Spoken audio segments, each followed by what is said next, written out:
न्याय, ये शब्द कितना सुकून देता है ना। लेकिन इंदौर की जनसुनवाई में ये शब्द बस एक खोखला वादा बनकर रह गया है।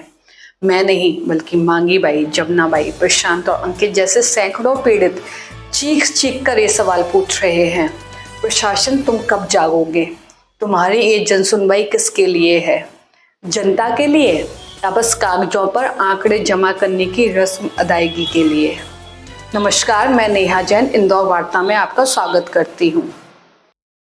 75 साल की मांगी बाई की रुलाई सुनिए। अपने ही घर से बेटों ने निकाला, कोर्ट में उनके खिलाफ केस ठोका।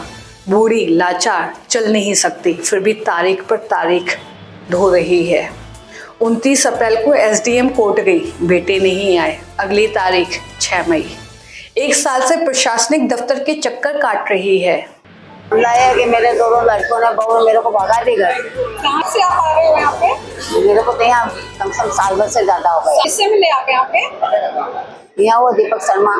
क्या बोले वो? मैडम क्या बोले तारीख लगा देते और साइन करवा के कहते जाओ इस तारीख पे आना। एसडीएम निधि वर्मा कहती हैं मामला अभी फरवरी में ही आया है, नोटिस तामीली करवाया है। लेकिन मांगी बाई की पीड़ा का क्या? उनके आंसुओं का जवाब कौन देगा? और जमुना बाई 75 साल की वो माँ जिनका बेटा बहू मारते पीटते हैं, उनके घर के पर कब्जा कर लिया, जनसुनवाई में बार बार चक्कर काट। हाँ तो मेरी जमीन दिलवा दो दीदी, जमीन नहीं दे रहा है छोरा।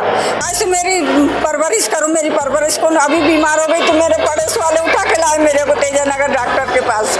वो सुनता ही नहीं, आता ही नहीं है। आपने पुलिस को शिकायत की थी वो तेजानगर, तो बोले मैं यहाँ नहीं हूँ, न वहाँ।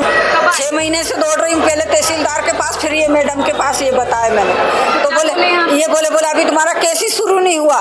जाओ बोले चप्पल घिस घिस के वो हो जाओगी तो भी तुम्हारा कुछ नहीं होगा। कौन बोला? हमारे ही पास आओगी मैडम। तहसीलदार देवेंद्र कछावा को आवेदन दिया, रिसीविंग ली, चालान भी भरा। वादा हुआ 16 अप्रैल को सुनवाई का, लेकिन कोई नहीं आया। 29 अप्रैल को सवाल उठा तो तहसीलदार बोले कोई आवेदन नहीं मिला। रिसीविंग दिखाई, फिर बहस। आखिर में फोन पर एक और तारीख। एक क्या है, लापरवाही, सुस्ती या व्यवस्था का खुला अपमान? युवा भी कहाँ बचे हैं। प्रशांत चौरसिया और अंकित परमार जैसे नौजवानों को ठगों ने लूटा। नैनो सिस्टम कंसल्टिंग ने 1.25 लाख रुपए से अधिक हर्ड पे, जाली सर्टिफिकेट थमाए, नौकरी का झूठा वादा किया। 2017 से 2024 तक पुलिस प्रशासन के चक्कर काटे, लेकिन कार्रवाई शून्य। प्रशासन का जवाब खामोशी। ये जनसुनवाई नहीं, व्यवस्था का क्रूर मजाक है। कानून क्या कहता है? मध्य प्रदेश माता पिता और वरिष्ठ नागरिक भरण पोषण अधिनियम साफ कहता है 60 साल से ऊपर के बुजुर्ग अपने बच्चों से भरण पोषण मांग सकते हैं। विशेष न्यायाधिकरण इसके लिए है, लेकिन इंदौर में ये कानून कागजों तक सिमट कर रह गया है। जब कलेक्टर आशीष सिंह जनसुनवाई में गायब हैं, वीआईपी व्यवस्था में व्यस्त हैं, अधिकारी सुस्त हैं और ठग बेखौफ घूम रहे हैं, तो जनता कहाँ जाए? हर मंगलवार को 200-250 लोग अपनी फरियाद लेकर कलेक्टर संकुल पहुंचते हैं। दावे होते हैं पारदर्शिता, त्वरित समाधान, लेकिन हकीकत बुजुर्ग दर दर भटक रहे हैं, युवा ठगी का शिकार हो रहे हैं और प्रशासन खामोश। ये ऑनलाइन सिस्टम, ये पारदर्शिता का ढोंग, ये तारीख पर तारीख का खेल आखिर कब तक? मांगी बाई, जमुना बाई, प्रशांत और अंकित जैसे पीड़ितों का दर्द कब सुना जाएगा? प्रशासन जवाब दो।